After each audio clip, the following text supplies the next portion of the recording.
You open up your phone. You see someone's perfectly curated vacation photos, their new promotion announcement, or their latest impressive achievement. A little knot tightens in your gut. Your mind starts to race, weighing your own life against this seemingly perfect image. You might feel a pang of inadequacy, or perhaps a surge of quiet superiority. But the real answer to why you do this is far stranger than simple envy or pride.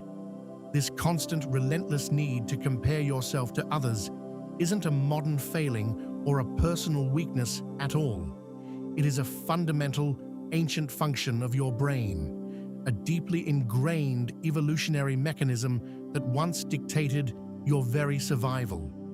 Your mind isn't just observing, it's calibrating. For millennia, your ancestors lived in small, tightly knit groups. Every piece of information was vital for navigating a dangerous and uncertain world. Knowing who had the best hunting skills, who could gather the most resources, or who commanded respect within the tribe wasn't trivial. It was life-saving intelligence. Your brain developed powerful shortcuts to process this information, instinctively ranking and assessing your position within the social hierarchy. It needed to understand who was stronger, who was weaker, who had more, who had less. This wasn't about self-loathing, it was about self-preservation.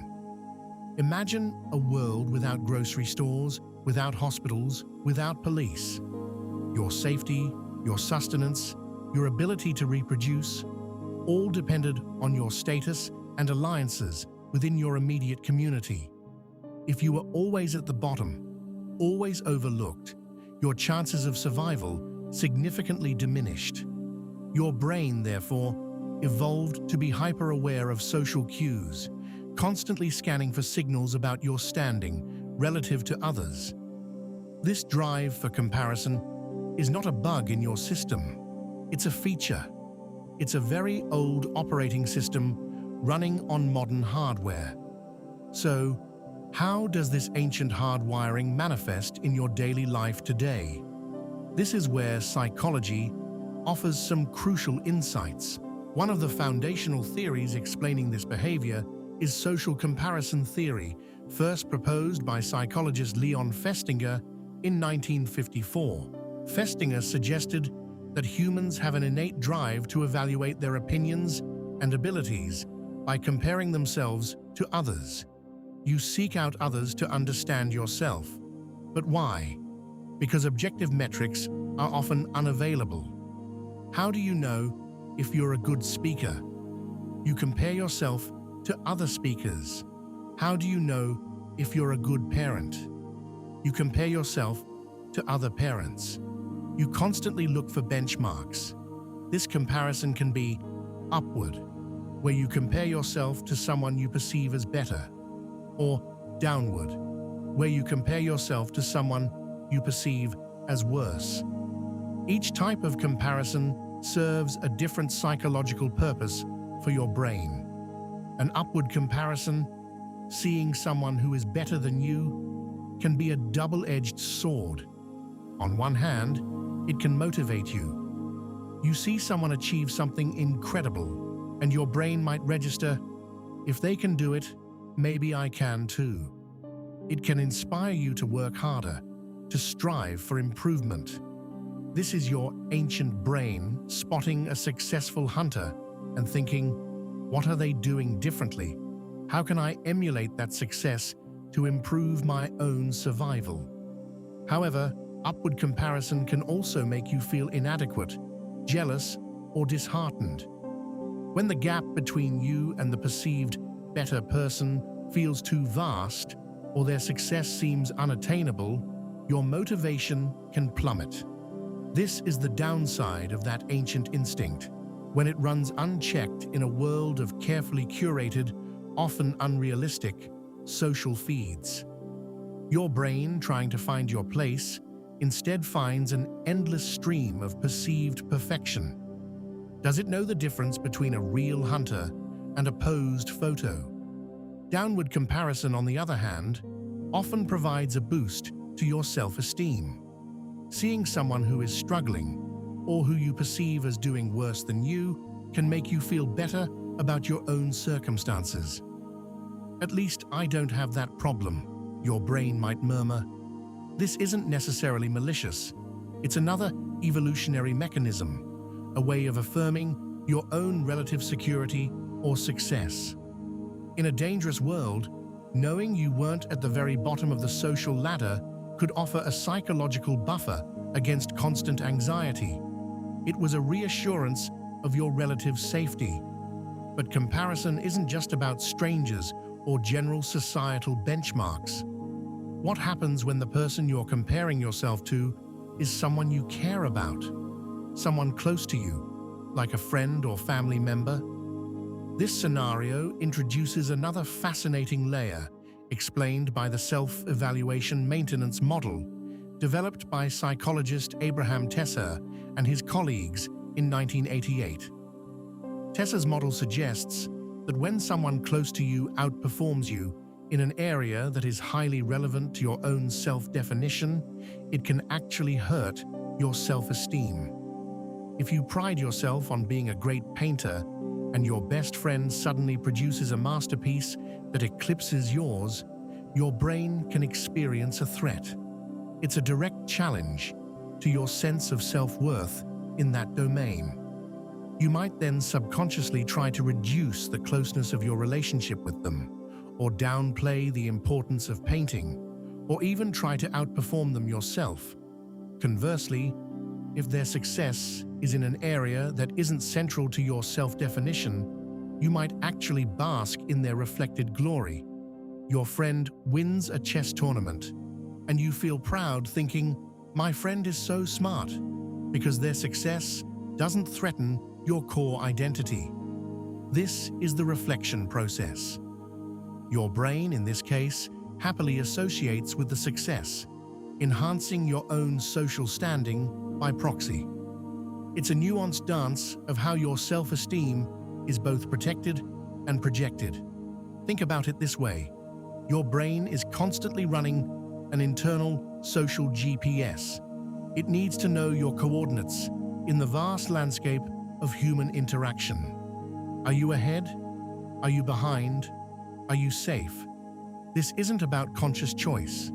It's about an ancient instinct to map your position for optimal navigation. And this mapping profoundly affects your emotions, your motivations, and your actions. It's a feedback loop that shaped societies. This constant calibration isn't just individual, it's collective. The concept of relative deprivation, as explored by sociologists like W.G. Runciman, highlights how people feel deprived, not necessarily because of their absolute circumstances, but because their resources or status are worse than those of a reference group they compare themselves to. You might have a perfectly good car, but if all your neighbors suddenly buy luxury vehicles, your perfectly good car might start to feel inadequate. Your perception of enough is constantly being rewritten by the people around you. In ancient times, this might have fueled innovation. Seeing a neighboring tribe with better tools or more efficient hunting methods would spur your own tribe to adapt and improve. It was a powerful engine for progress, driven by the desire to not just survive, but to thrive relative to others.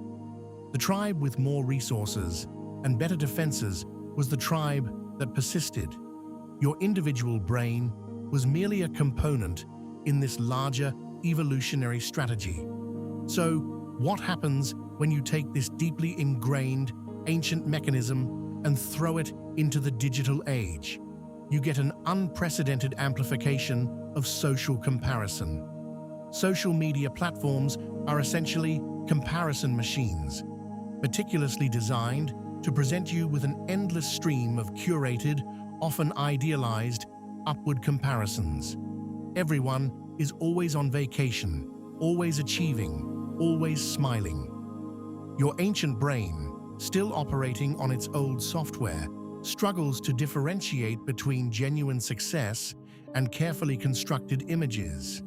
It sees an unending parade of better, and it struggles to process this new reality. The constant exposure to carefully filtered highlights reels can lead to increased anxiety, lower self-esteem, and even depression. Your brain is trying to make sense of a world that doesn't exist, a world where everyone is always winning. It's like trying to navigate a forest with a map designed for a city. The signals are overwhelming and often misleading. This isn't to say all comparison is bad. Healthy comparison can still serve as a powerful motivator.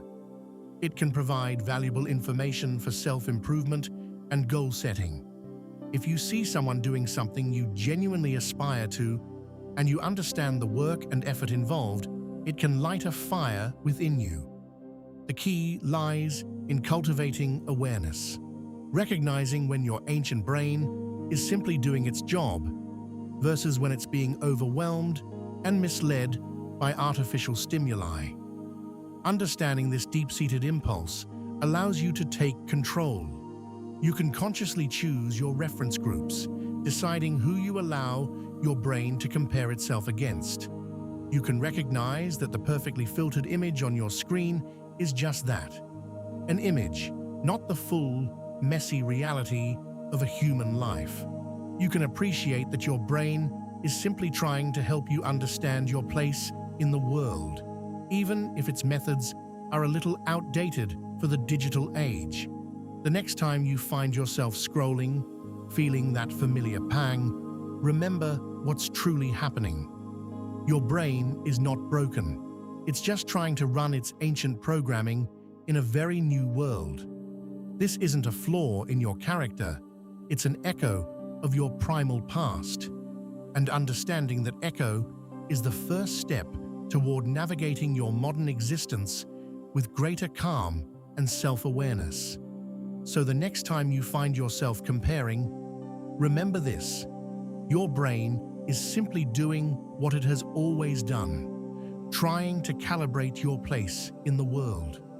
And if you're interested in understanding more about the ancient roots of your modern mind, be sure to save this video, follow for more, and subscribe to our channel.